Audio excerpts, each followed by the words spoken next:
사단법인은요, 매각허가 결정서를 안 받아놓고 구청에 지자체에서 받아놓지 않고 그냥 매각하겠다고 내놓는 경우가 많아요. 근데 그러고 나서 아직 매각 확인 증명서를 구청에서 떼면 안 돼? 사단법인의 물건은 되게 싸게 나와요.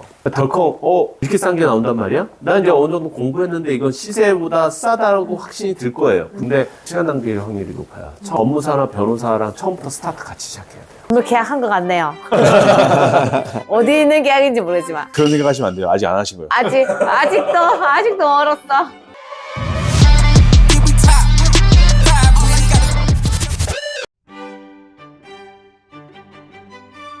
오늘 우리 빌딩 매매 프로세스에 대해서 한번 알아보는 시간을 갖겠습니다. 의뢰인님도 나오셔서 좀 궁금하신 점 많이 있다고 하셔서 좀 기본적으로 계약 시부터 잔금 시까지 어떤 게 필요한지 좀 정리를 해왔어요. 첫 번째 이제 계약이 있고요. 중도금이 있고 잔금이 있죠. 우리가 일단 계약 전에 해야 될 게 엄청 많습니다. 계약 전에는 뭘 해야 되냐, 개인으로 투자할 것이냐, 법인으로 투자해야 될 것이냐, 이거를 체크를 해야 돼요. 일단 대출에서 개인보다는 법인이 훨씬 유리합니다. 근데 법인이 만들 준비가 안 돼 있거나 신규 법인으로 만들어야 되는 상황이 온다면 오히려 개인이 유리할 때도 있어요. 개인으로 투자하는 건 뭐냐면 부부인 경우, 예를 들어서 와이프가 주부라든지 그리고 남편이 전문직이라든지 하게 되면 비율은 아내 쪽으로 좀 더 많이 가져갑니다. 왜 그러냐면 종합소득세를 적게 낼 수 있기 때문에 개인은 공동명의라든지 개인으로 들어갔을 때 이런 게 있고요. 법인 같은 경우는 개인의 소득을 워낙 많이 써 소득세율이 너무 높아 제일 높은 세율을 내고 있다라고 한다면 개인보다는 법인이 유리하죠. 왜? 법인세는 다 똑같으니까. 요 두 가지를 먼저 체크하고 움직여야 됩니다. 먼저 제가 사야 되는 돈이 얼마인지 예산이 잡죠. 그 다음에 예산이 잡힌다고 한다면 제일 먼저 생각나는 게 대출 금액이죠. 일단은 은행권에서 대출을 많이 받으려면 감정 금액이랑 매매 금액이랑 거의 동일시 돼야 돼요. 가끔씩은 감정 금액이 높다라고 하는데 감정 금액이 높을 경우는 매매 금액이랑 거의 똑같이 들어가기 때문에 법인일 경우는 80%를 받을 수 있고요. 대출을. 개인일 경우는 70%까지 가능합니다. 저게 맥스죠? 네, 이게 맥스입니다. 그 다음에 법인이라고 해도 안 나오는 경우가 있어요. 뭐냐? 유효 담보 비율이 적은 곳이 있습니다. 예를 들어서 인천 혹은 서울 외곽 지역 같은 경우는 유효 담보 비율이 60%밖에 안 나오는 경우도 있습니다. 제가 추가로 설명을 좀 드릴게요. 지역에 따라서 건물의 가치가 달라지고 평가 금액이 달라지는데 대출이 나오려면 그 건물에 대한 감정평가사를 통해서 감정평가를 하거든요. 똑같은 두 개의 건물이 있는데 지역에 따라서 감정평가 금액이 적게 나오는 건물이 있어요. 그러면은 대출이 적게 나와요. 은행에서 평가하는 유효 담보 비율이 강남 같은 경우는 제일 잘 나오거든요. 100억짜리면 75%까지 평가를 해주는 거예요. 만약에 개인이든 법인이든 사업을 하거나 뭐 했을 때 이자를 못 갚았어요. 부도가 나서. 그 담보를 어떻게 해야 돼요?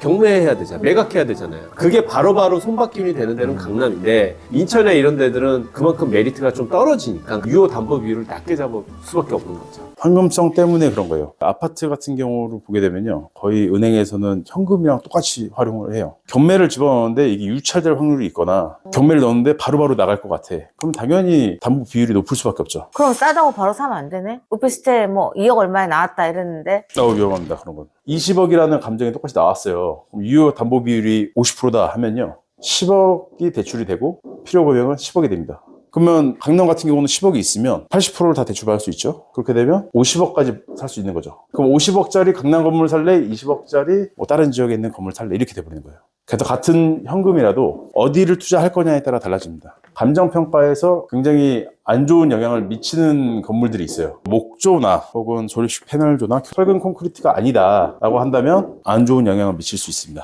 그리고 4층 건물인데 여기 두 개가 주택이에요. 근데 비율이 여기가 51%야. 그리고 상가 비율이 49%예요. 이런 거는 대출이 어렵습니다. 왜? 주택이 더 비율이 많기 때문에 은행에서는 전체를 주택으로 봅니다. 그러면 51%짜리 상가를 구입해야 된다는 거죠. 이게 되게 중요해요. 그러면 건물을 사가지고 내가 맨 꼭대기층을 집으로 쓰려고 해. 그러면 어떻게 해요? 비율을 낮추는 겁니다. 예를 들어 여기를 용도 변경하고요. 여기서만 사시는 거예요. 그러면 처음에 주택이 없는 건물을 사서 주택으로 한 층을 써도 대출에 대한 문제가 안 되나? 문제는 안 되는데 나중에 취득세에서 걸릴 수가 있습니다. 계약 전에 우리가 계약할 때는 당연히 이런 특약사항이 들어가요. 용도 변경 조건으로 잔금을 한다라는 특약사항이라든지 이런 게 꼭 들어가지 않으면 정말 계약금 날려버릴 수 있습니다. 그러니까 이런 거 체크를 꼭 해야 됩니다. 100%에서 51%의 주택으로 돼 있을 때는 은행에서 바라볼 때 주택으로 바라봐요. 그래서 대출의 어려움을 겪게 돼요. 지금 대표님은 법인으로 구입할 예정이시잖아요. 그렇기 때문에 저런 거를 이제 들여다봐야 된다 얘기하는 거예요. 네. 그래서 이것도 전체 얘기하는 거는 은행에서 바라보는 눈을 보는 거예요. 은행에서 어떻게 해줄 것이냐. 그 다음에 이제 감정평가 금액을 얘기했는데, 예를 들어서 보면 49%짜리 주택이 있고 51%짜리 상가다라고 하면 이건 과연 대출이금 제일 잘 나오냐, 80%씩 나오냐, 이거는 또 아니에요. 왜냐? 소액보증금이라는 제도가 있습니다. 이 소액보증금 제도는 룸 한 개에 5,500씩 공제가 된다는 내용인데, 옛날에 이제 토지가 10억짜리가 있죠. 건물을 지을 때 10억이 들어갔어요. 근데 쪼갰습니다. 룸들을 이렇게 주택을 만들었어요. 근데 하나에 전세를 2억씩 이런 식으로 줬다. 32억이 되죠. 지을 때 대출이 얼마 나오죠? 옛날에는 거의 100% 가까이 나왔죠. 그런데 이거를 대출을 받고 이 돈을 받은 다음에 나르는 사고가 있었다고 하더라고요. 그래서 소액보증금 제도가 여기서 생겼다. 대출을 나갈 때 이 사람들이 나갈 수도 있기 때문에 투룸이면 1억 1,000씩 빼주는 거예요. 그래서 대출 자체가 이만큼이 나오는 게 아니라 16개라고 한다면 뭐 17억 이만큼이 빠진 금액 2억 4천만 대출을 해주겠다는 얘기예요. 그래서 우리는 건물을 살 때 소액보증금이 최대한 없는 걸로 가야 됩니다. 여기에 문제는 고시원도 들어옵니다. 고시원은 2종 근생으로 들어가게 되는데, 고시원을 모르고 막 40개짜리 있어요. 40개. 그럼 대출이 다 박살나요. 맞아요. 잔금 치러야 되는데 대출이 반에 반토막 나요. 이런 경우가 생기면 계약금이 날아갈 수 있기 때문에 이런 것도 미리 다 고려를 해야 됩니다. 이건 계약 전에 해야 돼요, 다. 또 임차 조건에 따라서 또 달라집니다. 임대차 현황에서는 뭐가 있냐면요, 노유자 시설이 있어요. 요양원 혹은 어린이집 이런 게 있죠. 그 중에 어린이집 제외하고는 아무것도 대출 안 나옵니다. 그리고 또 한 가지 위락시설. 위락시설 있으면 대출 안 나옵니다. 교육연구시설. 이거는 변수가 많죠. 요 임차 조건을 확실하게 파악을 하고 움직여야 된다. 그럼 건물 빼려면 건물에서 나가라 해가지고 우리가 살 수 있는 거네? 아니죠. 현황이 문제를 그렇게 파악해야 되는 그렇죠. 배장에 있을 수도 있고요. 지금 보통 저런 거는 이제 근생 건물 기준으로 해서 용도 변경이 저런 쪽으로 다 완료가 돼 있기 때문에 그 매도자가 용도 변경을 저게 아닌 다른 걸로 해서 뭐 임차인도 다 내보내서 뭐 명도해서 해준다면 문제가 없겠지만 이제 그런 것도 이제 허들이죠. 그래서 이런 임대차 현황도 꼭 확인을 하셔야 되고요. 그 다음에 마지막 집합 건물입니다. 집합 건물로 되어 있는 건물들은요, 대출이 좀 적게 나와요. 이건 감정평가는 높은데 대출 비율이 줄어듭니다. 집합 건물이라고 하는 뭐가 있냐면요, 아파트 그 몇 호가 있잖아요. 건물 전체는 하나의 등기가 돼 있으면 일반 등기라고 하죠. 근데 여기에 요 호수만 갖고 있어요. 대지권 나오고 아파트 같이 토지권이랑 뭐 여기 전용 면적 나오고 이런 것들은 다 집합 등기라고 합니다.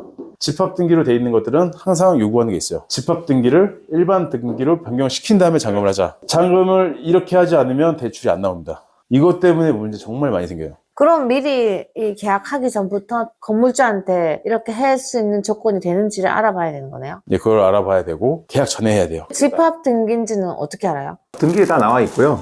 보통 이제 이런 사례가 우리가 아파트를 뭐 통으로 사는 일은 거의 없으니까 다세대. 그러니까 여기서 구분할 건 다세대와 다가구를 구분할 줄 알면 됩니다. 집합 건물이라서 대출이 안 나오는 겁니다라고 친절하게 얘기를 해주면 다행인데 그렇게 얘기 안 해줘요.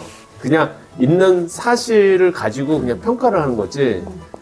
그런 거는 기본적으로 지식이 있어야 자기가 되는 거네? 있어야 돼요. 자기가 챙겨야 돼요.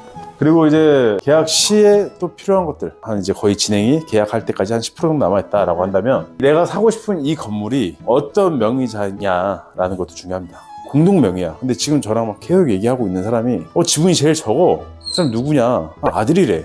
한 번 더 체크를 해봐라. 정말 파는지, 지금 계약하러 나올 수 있는지, 이런 것들을 체크하게 되면 안 되는 경우가 있어요. 처음부터 이거 지분을 많이 가지고 있는 사람하고 대화를 해야 되는 거네? 지분이 6대 3대 1이면 1이랑 얘기하면요, 왔다 갔다 많이 합니다. 그러면 저런 거 처음에 어떻게 알아요? 등기부등본에 나와 있습니다. 아, 그래요? 네. 그래서 우리는 여기랑 대화하는지도 알아야 시간을 낭비하지 않을 수 있죠. 그리고 법인도 마찬가지예요. 법인은 이사회 회의록이라는 게 있는데 그걸 작성한 게 있느냐, 정관에 어떻게 돼 있는지 오히려 저희가 요청을 해야 돼요. 이제 내가 이거 사고 싶은데 이사회 회의록에서 어떻게 잘 얘기가 됐냐, 그 주주들끼리 다 얘기가 끝난 거냐, 그런 것들을 확인하고 넘어가는 거고. 사단법인, 이거는 구청에 매각 허가 결정서를 받아야 됩니다. 사단법인은요, 매각 허가 결정서를 안 받아놓고 구청에 지자체에 받아놓지 않고 그냥 매각하겠다고 내놓는 경우가 많아요. 근데 이제 물건은 되게 싸게 나와요. 근데 그러고 나서 아직 매각 확인 증명서를 구청에서 떼면 안 돼? 이게 복잡해요. 사단법인은 피하는 게 좋다. 네. 피하는 게 좋다. 사단법인의 물건은 되게 싸게 나와요. 덜컥 이렇게 싼 게 나온단 말이야? 난 이제 어느 정도 공부했는데 이건 시세보다 싸다라고 확신이 들 거예요. 근데 시간 낭비일 확률이 높아요. 처음에 사단법인을 할 경우에는 법무사나 변호사랑 처음부터 스타트 같이 시작해야 돼요. 오늘 이렇게 계약할 때까지 좀 얘기를 했습니다. 오늘 계약한 것 같네요. 어디 있는 계약인지 모르지만. 그런 생각하시면 안 돼요. 아직 안 하신 거예요. 아직도 멀었어. 다음 시간에 이제 뭐 계약 시 마무리하고 중도금이랑 뭐 중간중간에 자금까지 어떤 일들이 네. 있는지 좀 알아보겠습니다. 네, 수고하셨습니다. 수고하셨습니다.